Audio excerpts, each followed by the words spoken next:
Selamlar herkese, kanalıma hoş geldiniz arkadaşlar. Filiz ben. Bu videomda görmüş olduğunuz bu şirin bandana modelinin yapımını anlatıyorum. Çok kolay örülebilen bir model, tamamı haroşa örgüden oluşuyor. Örgüye yeni başlayanlar bu modeli deneyebilir. Modelin sayıları 1 yaş uygun. Bir yumaktan çok az kullanıyoruz. Hatta bir yumaktan toplamda 4 adet çıkabilir diye düşünüyorum. Şiş numaramız 3,5. Yapımına geçmeden önce videomu beğenip kanalıma abone olarak destek vermeyi unutmayın arkadaşlar. Kanalıma abone olan arkadaşlardan yorum kısmına birer kalp bekliyorum ve de değerli yorumlarını. Modelimize başlayalım. Kullandığım ip Alize Cotton Gold Hobby. 50 gram 165 metre bir ip, orta kalınlıkta, pamuklu bir yün. Şiş numaram 3,5. Yumağa başlarken her zaman orta kısmından ipimi alarak başlıyorum. Bu şekilde yün dağılmadan kolaylıkla örülebiliyor. Bilmeyenler için fikir olsun. 20 ilmek ile başlıyoruz.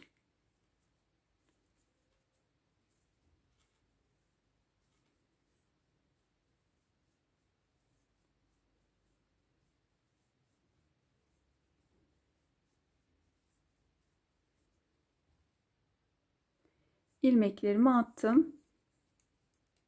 Haroşa örmeye başlıyoruz.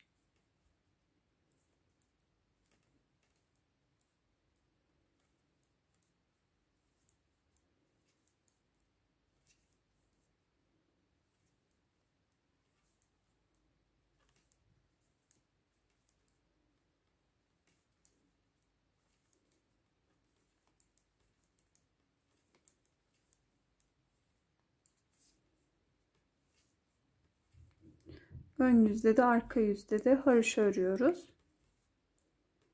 Buradaki genişliği ne kadar istiyorsak o şekilde ilmeğimizi fazla atabiliriz.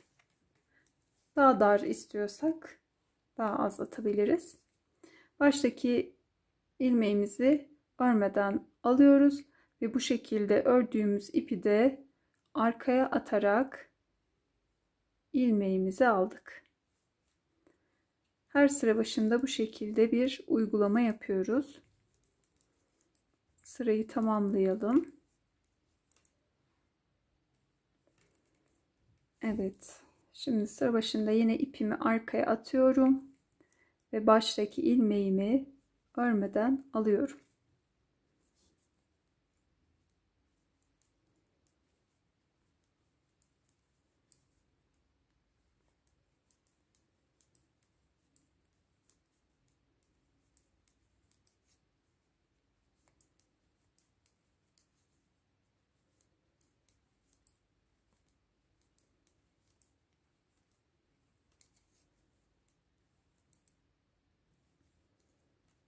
Evet, tekrar sıra başında ipimi arkaya attım. İlmeğimi örmeden aldım. Haroşa örerek örgümüzü ilerletelim. Devam edelim arkadaşlar. Örgümü ilerlettim. Buradaki haroşa çizgilerini sayarak ördüğümüzde toplamda 70 haroşa çizgisi olana kadar ördüm. Aynı şişi ve aynı ipi kullanıyorsak bir yaş için bu ölçüler yeterli gelecektir. Farklı şiş ve ip kullanıyorsak ölçüsüne bakalım. Şöyle 34 santim kadar örmek yeterli geliyor. Şimdi bu kısımda birleştirme yapacağız dikiş kullanmadan. Diğer yaşlara uyguladığımızda bu ölçüyü uzatarak diğer ayrıntılarını aynı yaparız ve farklı yaşlara bu şekilde uygulayabiliriz. Baştaki ilmeğimi örmeden alıyorum.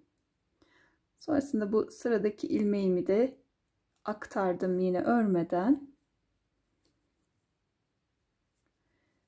Bu kısımda başlangıç kısmında en uçtaki ilmeği şu şekilde alıyorum. Sonrasında bu ikisini sol şişe aldım, tekrar birlikte ördüm ve baştaki bu örmeden aldığım ilmeği de üzerinden atlatarak kapattım. Tekrar sıradaki ilmeği sağ şişe alıyorum. Sonrasında burada sırayla ilmeklerimizi alarak devam ediyoruz. Aldığım ilmeği ikisini sola aktardım ve birlikte ördüm. Bir öncekini üzerinden atlatarak kapattım. Bir ilmek aldım. Sıradaki ilmeği aldım. Ve birlikte örüp bir öncekini de atlatarak kapattım. Çok kolay bir teknik.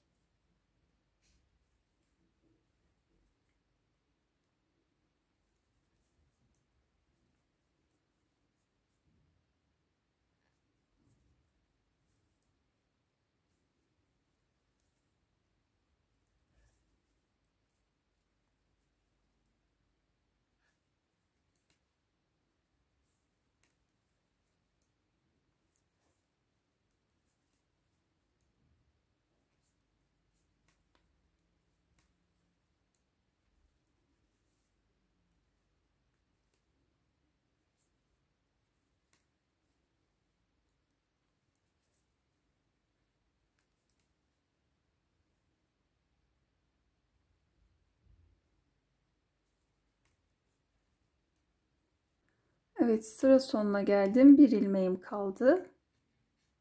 Bunu da yine aynı şekilde aktarıyorum ve bu kenar kısımda en uçtaki ilmeği alıyorum. Ve üçünü birlikte örüp kesiyoruz. Sonrasında modelimizin bu kısmı da tamamlanmış oluyor.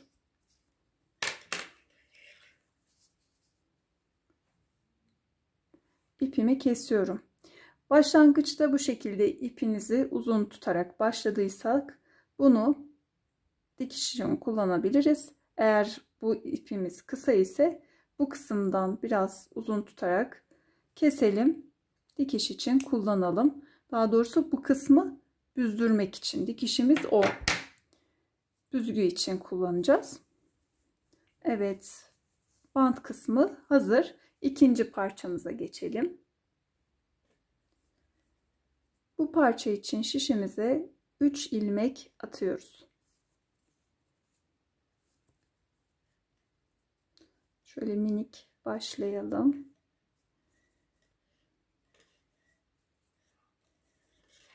Sonrasında ipimi bağlıyorum.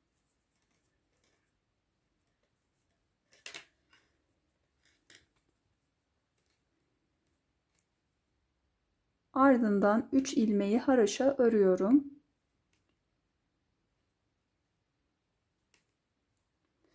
Ön yüze geçtim.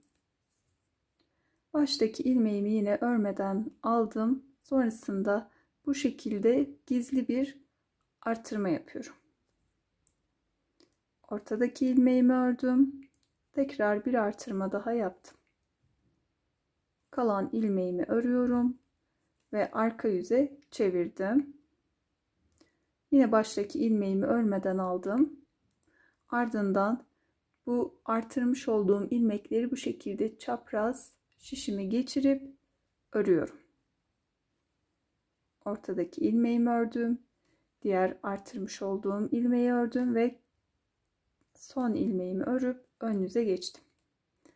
Yine baştaki ilmeğimi örmeden alıyorum. Bir artırma yaptım. Bu kez orta kısımda 3 ilmeğim oldu. Onları örüyorum. Artırdım ve kenar ilmeğimi ördüm. Buradan şimdi arkaya yine çevirdim örgümü. Baştaki ilmeğimi örmeden alıyorum. Artırmış olduğum ilmeklerimi örüyorum. ve orta kısımdaki ilmeklerimi ön yüze geçtim. Tekrar baştaki ilmeğimi aldım, artırmamı yaptım, ortadaki 5 ilmeği ördüm, tekrar artırmamı yaptım ve kenar ilmeğini ördüm.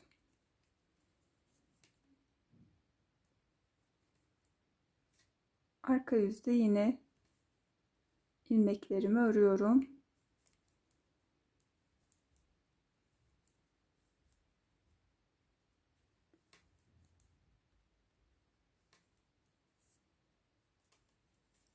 Şimdi bu şekilde artırarak ilerliyoruz. 2, 4, 6, 8, 9 ilmeğimiz var. Ön yüze geçtiğimizde baştaki ilmeğimizi örmeden alıyoruz. Artırmamızı yapıyoruz. Orta kısımdaki ilmekleri ördükten sonra bir ilmek kalınca yine artırmamızı yapıyoruz. Kalan ilmeğimizi de örüp arka yüze geçiyoruz. Bu şekilde artıralım. Her ön yüzde artırmaları yaptım. Toplamda 15 ilmeğim var şişimde. Artık artırma yapmıyoruz. Sadece 15 ilmeği örerek devam ediyoruz. Şöyle bir başlangıçtan itibaren haroşa çizgilerini sayalım. 2, 4, 6 ve 7. 7 haroşa çizgimiz var. Buradan itibaren sadece 15 ilmeği örerek devam ediyoruz.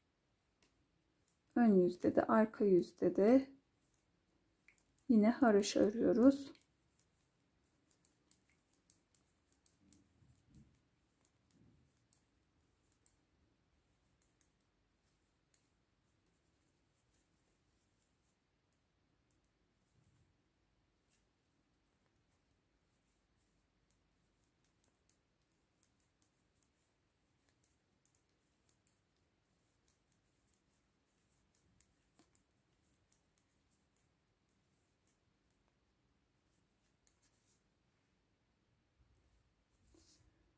Yine örgümü ilerlettim. Şöyle uç kısımdan itibaren kaç haroşa çizgisi örmüşüz birlikte sayalım.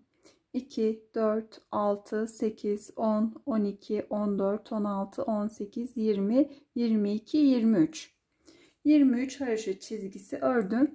Şimdi buradaki işlemin bu kısımda da tam tersini yapıyoruz. İlmek eksiltiyoruz. Aynı formu yapacağız. Burada her ön yüzde her iki kenarda artırmıştık. Yine baştaki ilmeğimi örmeden alıyorum. Sonrasında 2 ilmeği birlikte örerek bir ilmek kestim bu kenarda. Sonrasında diğer uçta 3 ilmek kalana kadar örüyorum. Yine bu işlemi de her ön yüzde yapıyoruz. Arka yüzde sadece ilmeklerimizi örüyoruz. 3 ilmeğim kaldı. İkisini yine birlikte örerek bir ilmek de bu kenarda kestim. Kalan ilmeğimi ördüm. Arka yüze çevirdim. İlmeklerimi örüp ön yüze geçiyorum.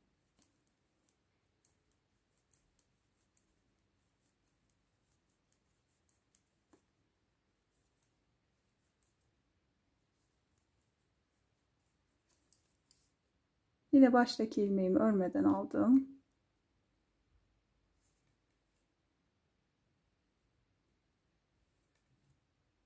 Bir ilmek kestim.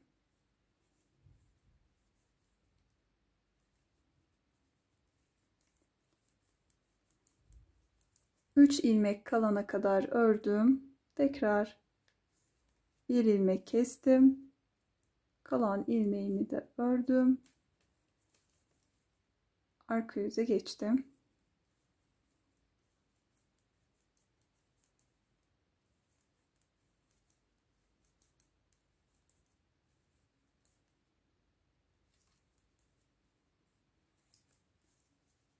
Ön yüzdeyim. Baştaki ilmeğimi aldım.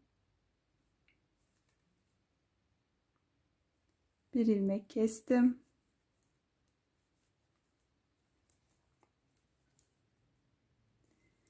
3 ilmek kalana kadar ördüm. Bir ilmekti. Bu kenarda kestim ve ilmeğimi ördüm.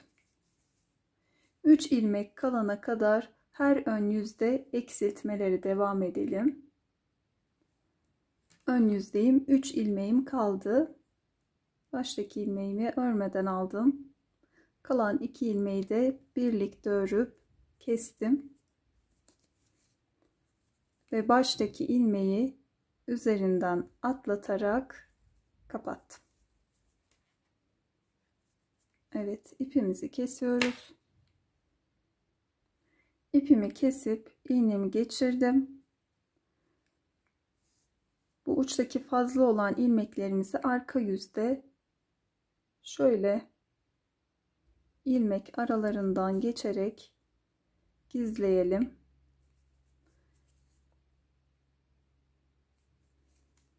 Diğer tarafı da aynı şekilde. Fazla olan kısımları kesiyorum. İkinci parçamız da bu şekilde tamamlandı. Üçüncüye geçiyoruz. Üçüncü parçamızda 7 ilmekten oluşan küçük bir bant olacak. 7 ilmek attım şişime. Yine haroşa örüyorum. Dilerseniz bu parçayı düz de örebilirsiniz. Ama benim anlattığım modelin tamamı haroşa örgüden oluşuyor. Ön yüzde de arka yüzde de 7 ilmeği haroşa örerek biraz uzatalım. Bu parça da hazır. 18 haroşa çizgisi örüp ilmeklerini kapattım. Bunun da ölçüsüne bakalım. Şöyle 9,5 santim kadar örmüşüm. 10 santim de olabilir. Bu diğer parçaya da bakalım. Bu da 11,5 santim kadar. Şimdi birleştirme kısmına geçiyoruz. İlk önce bu şekilde bir formunu verelim. Bu kısmın şöyle büzdürdüm. Ardından tam orta kısımdan iğnemi karşı tarafa geçiriyorum.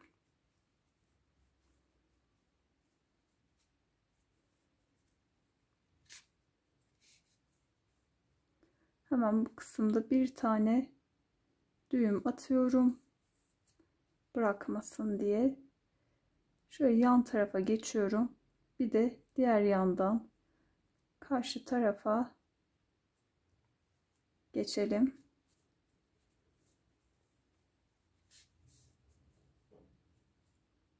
Buraya da bir düğüm atıyorum ve büzgüsünü yapmış oluyorum. İpimi kestim. Şimdi diğer parçamızı ekliyoruz. Bunu da şu şekilde elimizle formunu verebiliriz. Yine dilerseniz buradan tam orta kısımdan büzdür edebilirsiniz. Şöyle bir fiyonk yapalım. Böyle çapraz bir şekilde tam bu orta kısma ortası gelecek şekilde bırakıyoruz. Ardından bu parçamızı da tam ortadan şöyle geçiriyoruz. Buralardan sıkıca tutalım ve arka kısma geçelim. Arka kısımda parçamızı birbirinin üzerine gelecek şekilde alıyoruz. Parçayı üzerine getirdim. Dikişimi yapmaya başlıyorum.